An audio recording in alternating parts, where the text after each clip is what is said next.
اور بھی دکھ ہے زمانہ میں محبت کے سوا، راحتیں اور بھی ہیں وصل کی راحت کے سوا، دل کے پپولے جل اٹھے سینے کے داغ سے، اس گھر کو آگ لگ گئی گھر کے چراغ سے۔ ہم ایکچولی اللہ سے دور ہیں، سیدھی بات ہے، اور اللہ کے نبی علیہ السلام کی مقدس تعلیمات سے دور ہیں، اس لیے ہم دہشت گرد میں یعنی کہ جو بھی داڑھی رکھتا ہے اس کو بنا دیا جاتا ہے۔ ہمارے معذرت کے ساتھ علماء کرام فتویٰ بازی سے کام لیتے ہیں۔ اللہ کے نبی پاک صلی اللہ تعالیٰ علیہ وآلہ وسلم کا فرمان کا مفہوم ہے کہ علماء سو پیدا ہوں گے۔ ایک ہوتے ہیں علماء پرائم یعنی کہ علماء حق، ایک ہوتے ہیں علماء کرائم مجرم علماء، علماء سو خود بھی گمراہ ہوں گے، لوگوں کو گمراہ کریں گے۔ السلام علیکم ناظرین، میں ہوں نایاب بدر۔ ناظرین، جیسا کہ آپ دیکھ سکتے ہیں میرے ساتھ اس ٹائم مولانا صاحب موجود ہیں۔ نام ان کا مولانا عماد الاسلام ہے اور مذہبی اسکالر ہیں یہ۔ آج ہم نے خصوصی طور پہ ان کو اسٹوڈیوز میں بلایا ہے، اسٹوڈیو میں اس لیے بلایا ہے تاکہ ہم ان سے ایک بہت ہی اہم کویسچن کر سکیں کہ عام طور پہ دیکھا جاتا ہے کہ خواتین ہوں یا پاکستانی عوام یا مرد حضرات جو بھی ہے مولانا سے بہت زیادہ ڈرتے ہیں۔ عوام میں ان کو لے کے بہت زیادہ خوف و ہراس پایا جاتا ہے۔ اب یہ کیوں خوف و ہراس پایا جاتا ہے یہ تو میں مولانا صاحب بھی بتائیں گے۔ السلام علیکم۔ جی مولانا صاحب بتائیں، کیا کہیں گے آپ؟ لوگ کیوں ڈرتے ہیں آپ لوگوں سے؟ آپ کیوں اتنی دہشت پھیلاتے ہیں؟ جی جزاک اللہ، آپ نے موقع دیا ہے۔ بسم اللہ الرحمن الرحیم۔ ایکچولی یہ ہے کہ ہمارے معذرت کے ساتھ علماء کرام فتویٰ بازی سے کام لیتے ہیں اور گستاخی اور منافق کے فتوے لگاتے ہیں، تو یہ میں نہیں، ہمارے ہر دل عزیز جنید جمشید رحمۃ اللہ علیہ ان کے اوپر بھی یہ ایسا معاملہ ہو چکا ہے، تو انہوں نے ایکسکیوز بھی کیا، پھر بھی ان کو معاف نہیں کیا گیا۔ تو اللہ کے نبی پاک صلی اللہ تعالیٰ علیہ وآلہ وسلم کا فرمان کا مفہوم ہے کہ علماء سو پیدا ہوں گے۔ ایک ہوتے ہیں علماء پرائم یعنی کہ علماء حق، ایک ہوتے ہیں علماء کرائم مجرم علماء، علماء سو خود بھی گمراہ ہوں گے، لوگوں کو گمراہ کریں گے۔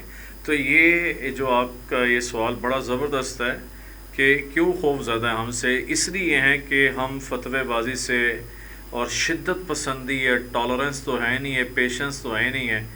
میں تو اپنے بھائیوں کو بہنوں کو گزارش کروں گا جو اپنے بچیوں کو مدرسے میں پڑھانے کے لیے تعلیم دیتے ہیں، ٹھیک ہے اچھی بات ہے، لیکن ان کو اسکول کا بھی ایجوکیٹ کریں، ساتھ ساتھ دنیاوی لحاظ سے ان کو آپ یعنی کہ ایجوکیٹ کریں تاکہ ان کو پتہ چلے کہ زندگی گزارنی کیسے۔ زندگی صرف یہ نہیں ہے معذرت کے ساتھ کہ صرف آپ نے دین پڑھ لی ہے، اور بھی دکھ ہے زمانہ میں محبت کے سوا، راحتیں اور بھی ہیں وصل کی راحت کے سوا۔ تو میں یہ گزارش کروں گا کہ ہم خود قرآن پڑھیں فرسٹ آف آل ترجمے کے ساتھ، اور نبی پاک صلی اللہ علیہ وآلہ وسلم کی احادیث صحیحہ کو ہم مطالعہ کریں۔ ٹھیک ہے جی اچھا مولانا صاحب، آپ یہاں پہ مجھے یہ بتائیں، جیسے کہ آپ نے بھی یہ کہا کہ بچیاں مدرسے جاتی ہیں، بچے مدرسے میں جاتے ہیں، دینی تعلیمات بھی ہوتی ہیں، اور ساتھ میں آپ کہہ رہے ہیں کہ دنیاوی تعلیمات بھی بہت زیادہ ضروری ہیں، اس میں کوئی شک نہیں ہے، لیکن عام طور پہ دیکھا یہ گیا ہے کہ جو بچیاں مدرسہ میں جاتی ہیں دینی تعلیمات کے لیے،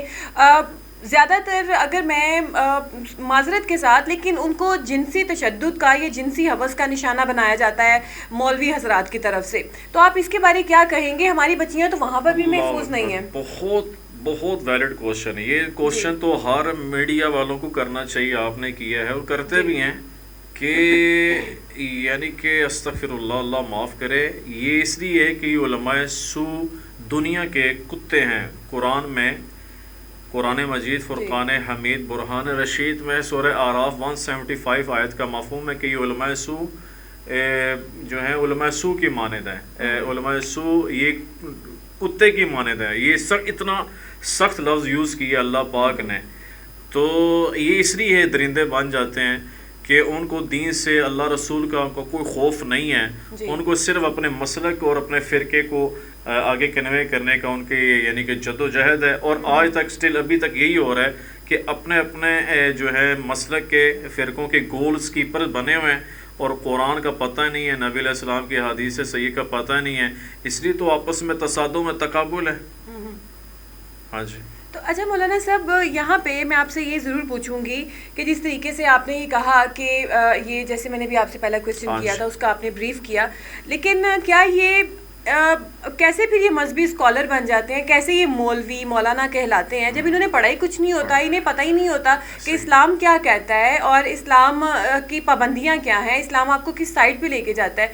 یہ پھر کیسے اپنے آپ کو مولوی پورٹری کر دیتے ہیں؟ کیا آپ سمجھتے ہیں کہ اس میں ہم عوام کا قصور ہے جو ان کو اپنا سب کچھ مان لیتے ہیں کہ یہ ٹھیک کہہ رہے ہیں؟ بالکل عوام کا بھی قصور ہے، آن ویڈیو میں یہ کہہ رہا ہوں، میں رسپانسیبل بندہ ہوں، عوام کا قصور ہے کہ ان کو جی ہمارے علامہ صاحب ہیں، مفتی صاحب ہیں، ٹھیک ہے پانچوں کے لیے برابر نہیں ہیں، اچھے بھی ہیں مگر قلیل ہیں، پازیٹیو سوچ والے، پازیٹیو کردار والے، نیگیٹیوٹی ہے ہی زیادہ، تو عوام کا قصور ہے کہ انہوں نے ان کو سر پہ چڑھا لیا ہے۔ گزارش یہ ہے عوام سے، پبلک سے کہ یار خود اسٹڈی کریں قرآن مجید کی، اور جیسے میں نے پہلے عرض کیا کہ نبی علیہ السلام کی صحیح حدیث کو اسٹڈی کرو یار، آپ لوگوں کو پتہ ہی نہیں ہے، یہی تو المیہ سب سے بڑا۔ بالکل۔ اور مولانا صاحب آپ مجھے ایک اور کویسچن میں ضرور آپ سے یہ پوچھنا چاہوں گی کہ آج کل لوگ جو ہے لڑکے یا ہمارے نوجوان جو ہیں وہ داڑھی رکھ رہے ہیں فیشن کے طور پہ، ٹھیک ہے، آپ اس میں اس کے بارے کیا کہیں گے کہ یہ اس کو فیشن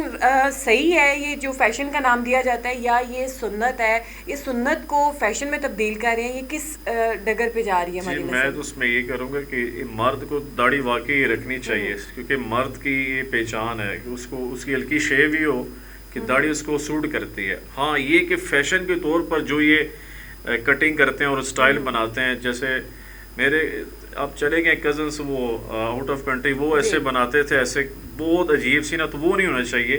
ہاں کہ آپ سنت کے مطابق داڑھی کو رکھیں۔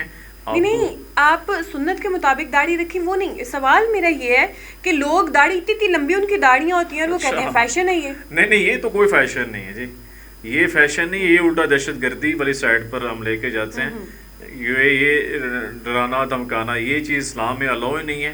تو ان کو خدا کا خوف کرنا چاہیے کہ آپ یہ چیزیں نہ کریں، آپ اللہ کے نبی کی اس سنت کو اپنائیں یار، جس میں آپ کو اجر بھی ملے گا اور آپ کے چہرے کو یعنی کہ فٹ بھی آئے گی انشاءاللہ تعالیٰ، سوٹ بھی کرے گی انشاءاللہ تعالیٰ۔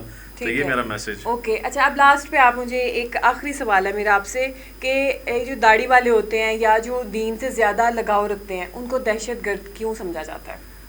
دہشت گرد اس لیے سمجھا جاتا ہے کہ ہمارا اپنا قصور ہے اس میں، ہمارے اپنے ہی یعنی کہ جو ہے نا جس کشتی پر سوار ہوتے ہیں اسی کو ہم ڈبو دیتے ہیں، چھید کرتے ہیں۔ گزارش یہ ہے کہ ہم نے قرآن کو اور اسلام کو، اللہ کے نبی علیہ السلام کی سنت کو، حدیث کو پڑھا نہیں ہے، پرکھا نہیں ہے، تو جو بھی سوسائڈ اٹیک کرتا ہے اس میں کوئی شک نہیں، دھماکے بلاسٹ کرنے والے دہشت گرد ہیں، ہم کنڈیم کرتے ہیں، خارجی ہیں، لیکن یہ کہ یہ ہمارا عالمی ہے میری بہن، یہ بات آپ نے بہت اچھی کی ہے، اللہ آپ کو جزائے خیر دے میری بہن کو۔ تو یہ اب میں کیا کہہ سکتا ہوں، یہی کہوں گا کہ دل کے پھپھولے جل اٹھے سینے کے داغ سے، اس گھر کو آگ لگ گئی گھر کے چراغ سے۔ ہم ایکچولی اللہ سے دور ہیں، سیدھی بات ہے، اور اللہ کے نبی علیہ السلام کی مقدس تعلیمات سے دور ہیں، اس لیے ہم دہشت گرد میں یعنی کہ جو بھی داڑھی رکھتا ہے اس کو بنا دیا جاتا ہے۔ تو لاسٹ پہ آپ کیا میسیج دینا چاہیں گے ہماری عوام کو؟ جی میں میری بہن میسیج دینا چاہوں گا کہ اللہ کے واسطے فرقہ واریت سے نکلیں۔ میں اپنے آپ یعنی کہ خطیب، بیان کرنے والا، اللہ کے فضل سے اللہ رسول کی بات کرنے والا، میرا کسی فرقے سے ہم اہل سنت ہوں، منہج ہے، میں کوئی اپنے آپ کو نہیں کہتا میں دیوبندی ہوں، اور واقعی حقیقت بات ہے، نہ بریلوی نہ اہل حدیث شیعہ، میں کہتا ہوں مسلم بن کے۔ ابھی ڈاکٹر ذاکر نائک صاحب آئے ہیں لاہور میں بھی، آ جائیں، کل ان کی ہمارے استادوں سے ملاقات بھی ہوئی، تو وہ بھی یہ کہتے ہیں کہ اپنے آپ کو مسلم کہیں، ہم مسلم ہیں، مومن اللہ نے جو نام رکھا ہے، یہ فرقہ واریت سے نکلیں۔ دوسری یہ گزارش ہے، قرآن کو پڑھیں ترجمے کے ساتھ، اللہ کے نبی علیہ السلام کی حدیث کو پڑھیں ترجمے کے ساتھ، اور اخلاق اپنے اچھے رکھیں، سب کے پیچھے نمازیں پڑھیں، سب کو عزت دیں، سب کو رسپیکٹ دیں، محبت دیں۔ یہ میرا میسج ہے۔ بہت شکریہ مولانا صاحب آپ کا، جزاک اللہ میرے بہن۔